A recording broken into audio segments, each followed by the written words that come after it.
Bonjour à tous, c'est Alexis Berger, je suis sur le salon de la franchise en compagnie d'Olivier Mernuis de l'enseigne Cave à Vin.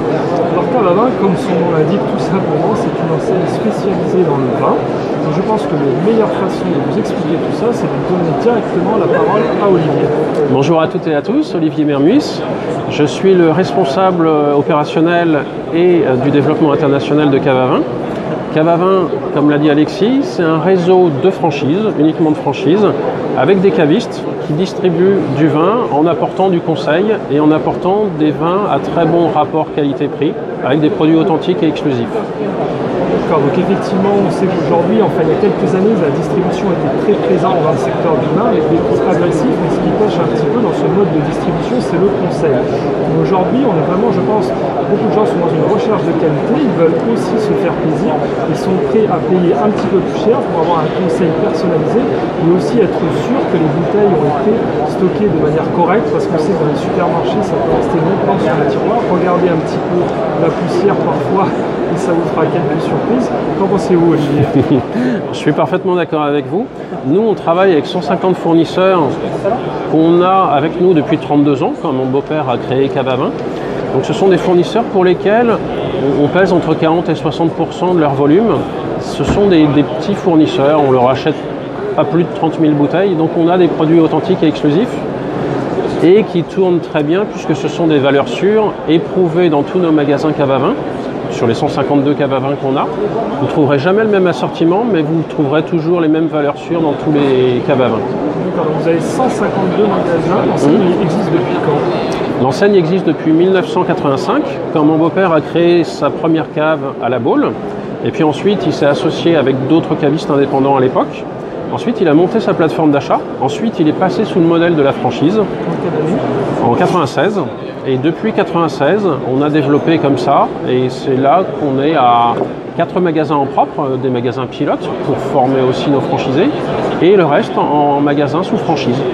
D'accord, donc on voit que c'est vraiment un développement sur le long terme, une enseigne qui est déjà présente depuis longtemps, donc sûrement bien introduite sur le marché du vin, c'est aussi important. On sait aujourd'hui que le vin français est aussi fortement exporté et que c'est pas toujours facile d'avoir les quantités nécessaires sur certains crus. Bien sûr. C'est peut-être aussi là l'avantage, par l'intermédiaire de la centrale d'achat, de pouvoir accès à ces vins. Mais comme je disais encore une fois, l'idée c'est de se différencier de la grande distribution. Il y a vraiment une grande variété de vins. Et je pense que voilà, c'est un métier aussi où il faut savoir fidéliser sa clientèle. Tout à fait, oui. Donc, parce que voilà, les gens, une fois qu'ils sont... C'est vraiment un domaine, je pense, où l'expertise est vraiment primordiale. Et donc la fidélisation peut devenir vraiment un outil très important. Et c'est ce qui vous aidera à développer votre chiffre d'affaires. Donc voilà, vous devez vraiment faire du recrutement de nouveaux clients, même si peut-être que vos clients, une fois de temps en temps, voudront acheter en grande surface un vin pas cher. Il faut que pour toutes les occasions importantes, ils pensent à vous et ils disent non, j'ai un bon caviste, je ne vais pas acheter n'importe quoi, ce serait quand même dommage que pour un mariage, je me retrouve avec un vin, on va dire un petit peu vinaigré pour mes invités. Et je pense voilà, qu'il y a aussi ce sentiment-là qu'il doit gérer, qu'il doit exister un sentiment d'écoute.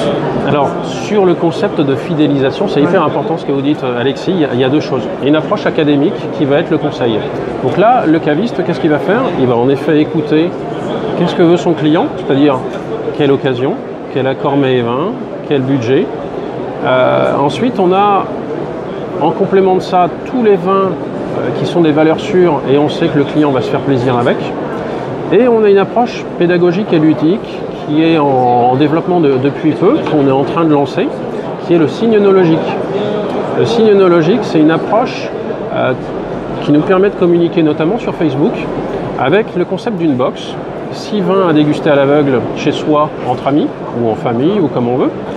6 questions en rapport aux différents vins et 6 questions sur les goûts culinaires. On a un algorithme qui mouline tout ça et au lieu de vous dire vous êtes étiqueté Bordeaux, Bourgogne ou ce qu'on veut, on va vous dire votre signe œnologique c'est musclé, donc vous aimez bien les vins un petit peu charpentés et à Bordeaux voilà ce qui va vous plaire, en Bourgogne voilà, en Côte-du-Rhône voilà, etc., etc.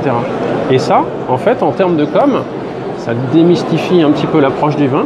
Et quand on fait ça sur Facebook, on arrive à recruter de 18 à 35 ans, c'est-à-dire des gens qui habituellement ne viennent pas dans des caves naturellement, parce qu'il y a encore une éducation à faire. Et là, après, on fidélise des gens autour de leur signe œnologique, en plus de tous ceux qu'on va fidéliser de façon plus académique par rapport à toutes les découvertes qu'on va leur faire découvrir quand on fait des dégustations traditionnelles ou parce qu'on sait qu'on a des vignerons qui font des bons produits, qui sont durables dans la qualité et dans l'approche, on a beaucoup de vins bio aussi. Et du coup, vous voyez que ça fait deux façons complètement différentes de fidéliser des populations, là aussi complètement différentes. C'est vraiment très bien. Sachez qu'il faut toujours être, il faut toujours être innovant, chercher des nouveaux moyens. On ne peut pas se permettre, ça va trop vite. Vous voyez, maintenant il y a YouTube, il y a Facebook, l'information se partage très très vite. Vous devez toujours être dynamique, vous devez toujours communiquer avec vos clients, vous devez toujours les inciter à revenir vous voir, vous devez toujours fournir un service de grande qualité. C'est vraiment des critères essentiels si vous voulez réussir. Et ça ne concerne pas que le vin, ça concerne tous les domaines. Bien sûr. C'est vraiment quelque chose d'important. Alors parlons un petit peu de finances. Quel est l'apport, on va dire, moyen pour ouvrir un ou une cave à vin? Je ne sais pas comment on dit. Alors, un cave à vin. Quelqu'un qui a projet d'ouvrir une cave à vin doit choisir cave à vin, pour toutes les bonnes raisons qu'on a citées avant. Comment ça se passe? On a un droit d'entrée de 18 500 € qui comprend les 3 semaines de formation à Bordeaux sur la connaissance du vin, à La Baule sur la connaissance de la gestion d'un magasin, ensuite dans un de nos magasins pilotes pour être en immersion et savoir comment on apporte ce conseil. Ensuite, vous avez une semaine d'accompagnement, c'est-à-dire qu'on a quelqu'un qui vient mettre en rayon dans votre magasin en installant les meubles. Donc en plus des 18 500 € qui comprennent tout ça, vous avez 13 000 € à peu près de meubles pour respecter la charte cave à vin. Et ensuite, vous avez un stock qui, en général, tourne à 30 000 €. Là, ça vous donne ça. Vous ajoutez ensuite la mise à niveau du magasin en termes de déco. Ça dépend au cas par cas. Pour faire très simple, on est sur des magasins entre 75 et 120 mètres carrés. On est en général sur un budget de 100 000 € la première année et on attend, nous, un apport de 35 000 €. Et on a ensuite des partenaires financiers pour aider à faire le montage.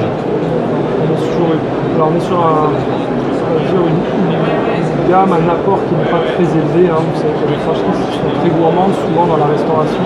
Là, l'avantage, effectivement, c'est que vous pouvez quand même vous lancer sans avoir un apport, on va dire, disproportionné, sans être obligé de vendre votre appartement ou votre maison pour tout miser dans votre projet. Merci beaucoup, en tout cas, Olivier, pour Merci, Alexis. Ces informations à propos de cave à vin. J'en profite pour saluer Mime et Benoît qui vont bientôt en ouvrir un. Donc, je ne manquerai pas en tout cas de vous tenir informé du suivi. Olivier, pardon, avez-vous encore quelque chose à ajouter? Non, vous le voyez, on se développe au Luxembourg et pour nous, c'est très intéressant de pouvoir partager cette passion du conseil, de pouvoir aussi faire connaître à des nouveaux franchisés tous nos vignerons, les 150 vignerons avec lesquels on travaille, et la franchise, et en tout cas c'est notre image et notre valeur à nous, cave à vin, c'est vraiment une grande famille et c'est très important, si vous avez envie d'ouvrir un cave à vin, de vous renseigner auprès de certains de nos franchisés pour voir leur expérience et c'est eux qui en parleront le mieux. Voilà. N'hésitez pas en tout cas. Vous aurez le lien vers cave à vin dans la description de la vidéo. Je vous invite, si vous êtes intéressé, à les contacter. Ça ne coûte rien. Vous pouvez prendre des renseignements. J'ai entendu qu'ils organisent aussi des sessions, on va dire, pour les gens intéressés, qui leur permettent naturellement de vous présenter le concept, de discuter un petit peu avec eux pour voir quels sont vos desiderata. C'est toujours important, d'échanger. C'est ça qui fait le succès futur. En tout cas, merci beaucoup Olivier, et puis je vous dis à très bientôt dans une prochaine vidéo. Ciao, ciao. Au revoir.